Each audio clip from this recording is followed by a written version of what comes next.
Good morning, my worshipers, my minstrels, my gatekeepers, my watchmen on the wall. It's so wonderful to see you. This is Sound of the Levite, session 16. And unfortunately, today is not about celebration. Today is a warning. So let's pray. Let's get into the presence of God. Heavenly Father, we come to you right now, thanking you for everything before we ask for anything, God. We thank you for your mercy. We thank you for your grace. We thank you for your kindness. We thank you for your love. We thank you for your presence, always abiding with us and in us.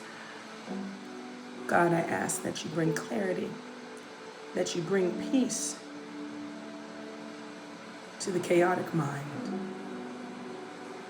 that you bring rest to those that are weary.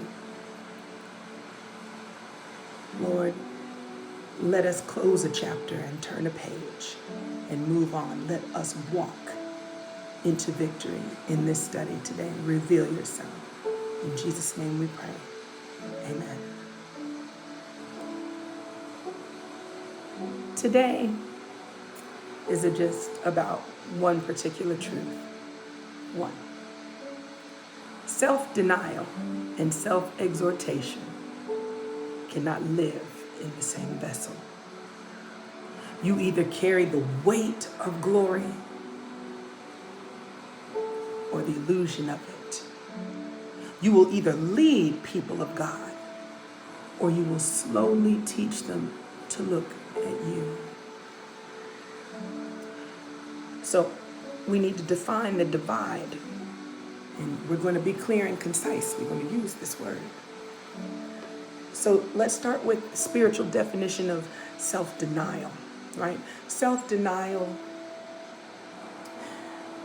I feel, is intentional death of the flesh so that the spirit may govern, so that the Holy Comforter may dwell in us, right?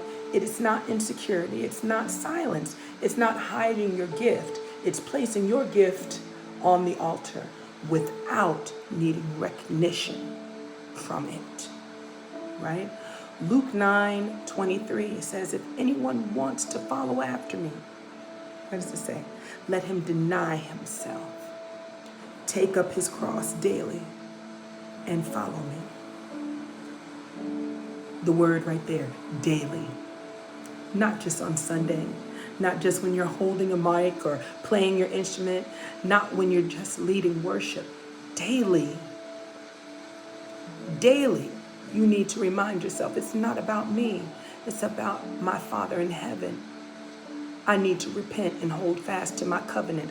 Galatians 2:20 says, I have been crucified with Christ, and I no longer live, but Christ lives in me. Self-denial, selflessness, or another word for it, says this isn't my voice. These aren't my hands. This isn't my sound. This is his breath and his motion flowing through me because I'm a vessel. I'm a vessel. But let's flip to the other. Let's flip to the other. Self-exhortation in worship, I feel, that's spiritual theft, y'all. That's you using what God has given you to glorify yourself. Self-exhortation in worship to me is a form of blasphemy. This is just my perspective. It's blasphemy because you're taking what belongs to God, right? What we come into the house of God to give, glory, attention, and reverence and honor, and you're redirecting all of that to you. Isaiah 42:8 says, I am the Lord. That is my name, and I will give my glory to none other. I am the Lord. That's my name, right? In Acts, when Herod accepted the praise of the people as a God, he was struck down immediately. Immediately. Why? Right? Why? Why? God does not negotiate his glory or his position, y'all. It's not up for compromise. Matthew 6:1 in the Message, be especially careful when you are trying to be good so that you don't make a performance out of it. I like the Message version of that one. We have got to die daily. Our flesh has got to die daily. We have got to repent daily. Be obedient, go into our covenant, and then when we stand before God's people, we have to ask, who do they see? Are they encountering the presence of God? Am I reflecting God? Or are they encountering my personality, my attitude, my riffs, and my trills, and my ad-libs? Are they saying, God has moved in this place? Are they saying, oh, you were used by God? Or are they saying, oh, girl, you sounded good. You did that. Oh, look, yo, he did good on that part, man. That vamp was good, man. Yeah, there is a difference between self-denial and self-exhortation. He must increase, but I must decrease. If your presence increases, if my presence increases, but God's presence does not, then you have built a stage, not an altar. Come on, church. All right? So a couple of weeks ago, in reference to me where I am of April 2025 doing this study, I saw a short by Pastor Mike. And he was talking about the revelation of doors. And the Spirit was all in my ear for the rest of that day about how Levites deal with these type of doors. So that's where I want to go for a minute. Because many of us, as me and Evangelist Holly told you all last week, are chasing doors of opportunity without realizing how our posture determines which door we stand in front of and how long we're going to be stuck standing at that one door, right? Pastor Mike defined these three types of doors so well. So I'm going to outline his definition of each, and then I'm going to share what the Lord revealed to me. All right. Today is about warning. So just hang in there with me. Hang in there with me. It's a little uncomfortable, I know. So let's discuss this first door. The first door Pastor Mike talked about was a manual door. Manual door. He said you have to go up and touch it, turn the knob, and open it yourself. He said it requires effort. When I went to the Word and my understanding, listening to him discuss it, that means that door requires discipline, study, practice, obedience, and faithfulness in obscurity. Because sometimes, those doors that we turn, we'll be pushing, turn the key in, all that stuff, still get stuck. We'll get it open, but it's stuck. But it takes some effort, right? It takes some energy. Proverbs 22:29 said, do you see a person skilled in his work? He will stand in the presence of kings. This door,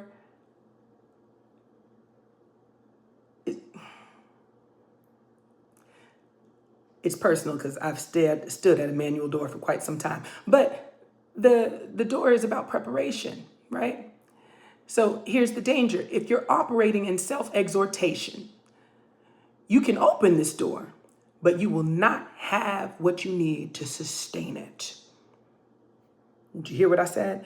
Because what got you there, your flesh, cannot carry the weight of what's inside.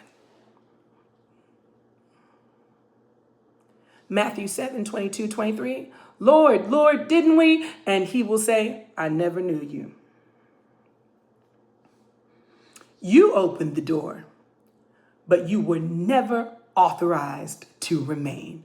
Why? Did you acknowledge your covenant? Did you repent? Have you surrendered fully?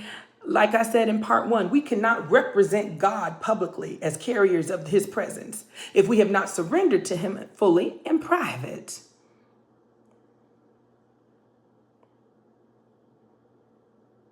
I'll get the door open, but can I handle what's on the other side? Then Pastor Mike started talking about a revolving door. Pastor Mike said this door moves, right? We know a revolving door, but it requires timing and discernment. I'll have to push to get it moving, right? Then I'll have to wait a little bit because I got to step at the right moment, right? And if you miss the timing, you'll keep going in circles. you'll keep going in circles. My understanding here was Ecclesiastes chapter 3, verse 1.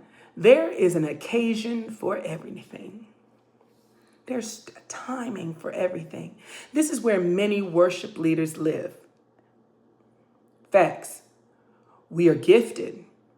We minstrels, instrumentalists, psalmists, musicians are anointed. We're gifted. But often, more often than not, we are inconsistent. Why, you ask? Oh, because of self-exhortation. Self-exhortation disrupts the timing that God has put in order. If you're busy trying to get the self-glorification for yourself, if you've got it all under control, then you're not relying on God. Your focus is on being seen. Your focus is on being posted, being recognized, being worshiped. And when you do that, you'll step too early, right? I'll get hit in the door and then now I got to walk around another time. Or you'll step too late. I'll get hit again and I got to walk around another time. Instead of progressing, you keep circling in the same opportunities. James 4 verse 10 says, humble yourself before the Lord and he will exalt you. Let God do that. Let God handle that. God will exalt you, not you doing all you can to exalt yourself, right? Because apart from God, apart from the Spirit, there ain't too much power you got. Just saying. The third door Pastor Mike talked about and got me happy in this part, right? He said that this door opens when you arrive.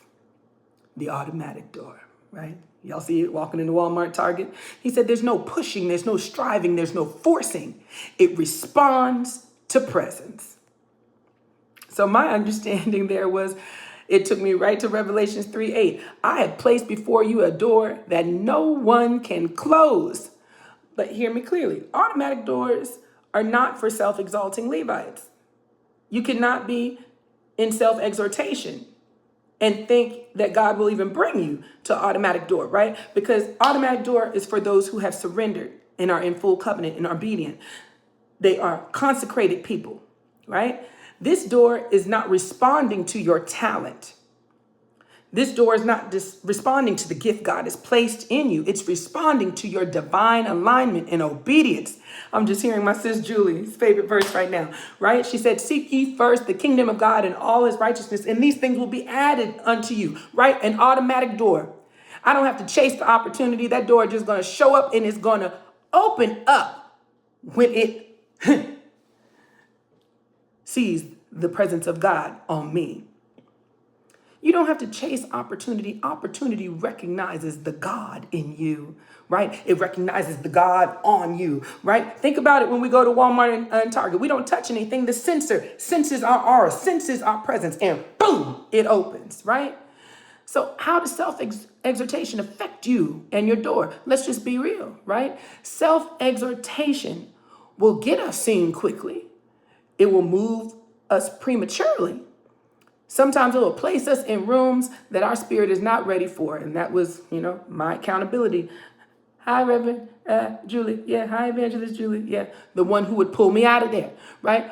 But it will also shorten your stay, right? It will expose your shaky foundation because obviously I have not surrendered my all yet. And it will remove grace from your assignment. Proverbs 16:18 says, pride comes before the destruction. Pride comes before the destruction. Whew, Jesus. So we got to think about it. At a manual door that I got to touch and turn the knob and push and use my elbow to push in, self-exhortation makes you rush process. You skip development. You perform instead of grow. Oh, I got everything I need. Okay, yeah, it's open, right? When you get to the other side, you ain't got nothing you need. At a revolving door, self-exhortation keeps you circling. You never land. You never land. You are always almost there.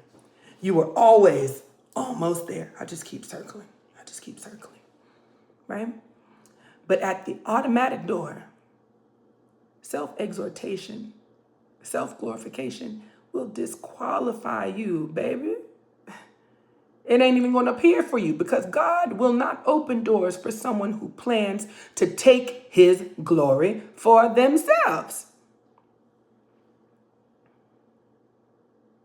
I am the Lord. That's my name, right? So let's talk about the weight of preparation. Let's talk about the truth that many don't want to. I said it was going to be heavy today. Not every door opens at the same time for everyone. Why? Why? Because doors are not rewards. Doors are responsibilities.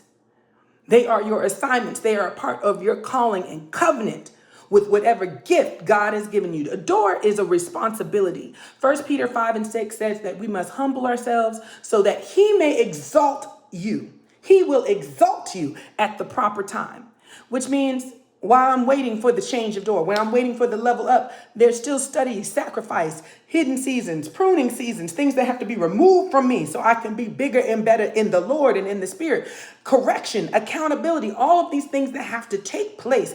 I have to die daily and take on Christ every day before my door can change. I have to show consistency and conviction that it is all about my Father in heaven and not about me, right? That's when you have to go back. Are you having Hollywood or are you having heaven? This is my beware moment. You have to ask yourself, am I having a Hollywood moment or am I creating a heaven moment? Am I releasing a frequency of heaven? Am I leading people into corporate worship that the atmosphere may shift and he might dwell among us? Hollywood says, I'm going to be seen. Hollywood says, I'm going to be known. Hollywood says, I'm going to be followed. Hollywood says, I'm going to be famous. But heaven says, I'm going to crucify myself and be buried daily. I'm going to surrender. It's not about me. I'm going to be obedient. I'm going to stay in covenant. I'm going to be hidden if necessary. Hey, my voice or my sound is not necessary right now. God, use me. I'm yielding to the Holy Spirit. Matthew 23:12 in the Message, I liked the Message this weekend, said, if you're content to simply be yourself, then life will count for plenty. If I'm up here trying to be nothing but a vessel, an instrument of praise, use all of what God has given me for his glory. If I'm only just trying to be Shelley, right?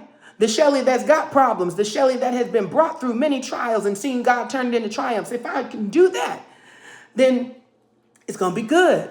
But get it, there are moments when we are tired.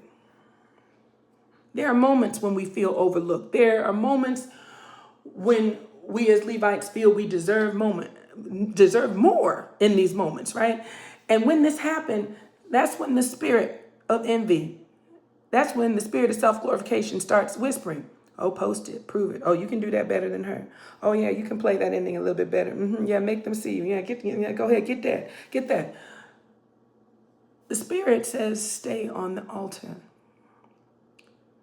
The spirit says, show reverence and humility, because the moment you step off the altar to be seen, you may gain attention, but you lose the weight of the glory. And Levites, we're not called to carry attention. We're called to carry glory. We're called to get heaven's attention and help lead others into corporate worship of honoring and showing reverence to the Most High God. So today, my charge,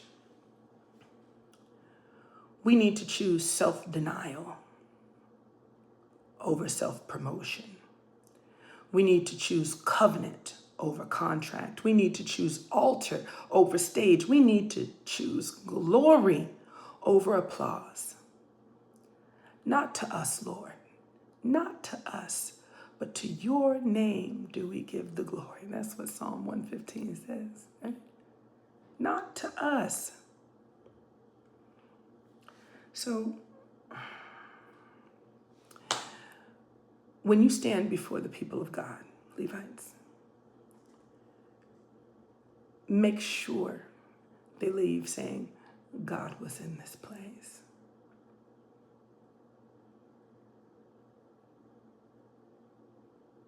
You should not be seeking for people to say, oh, you were amazing. You sounded so wonderful, right? Oh, you played that so great. Oh, my goodness. Because at the end of the day, We are not here to be worshiped. We are here to make our Father in heaven famous and to bless his name at all times. His praise shall continually be in my mouth. Levites, check your heart. Church, check your posture. Check your door. Do you know what door you're standing at? All of that. Beware the altar of self. Repent. Submit.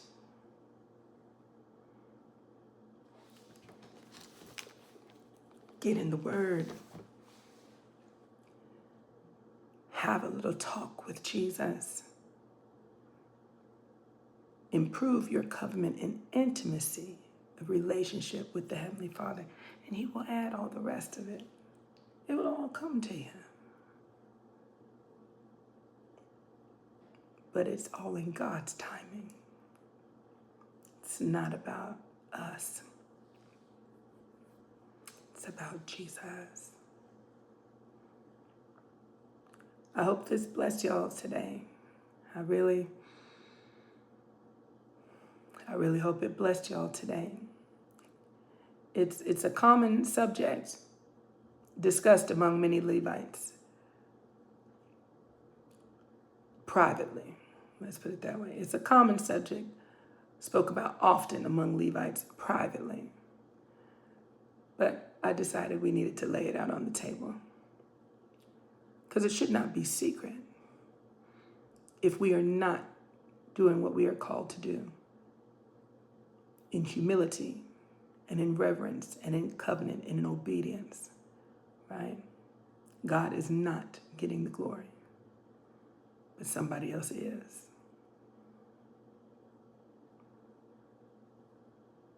Let's do something about it, y'all. Be blessed this week.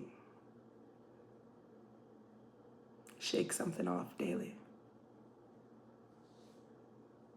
Levite out.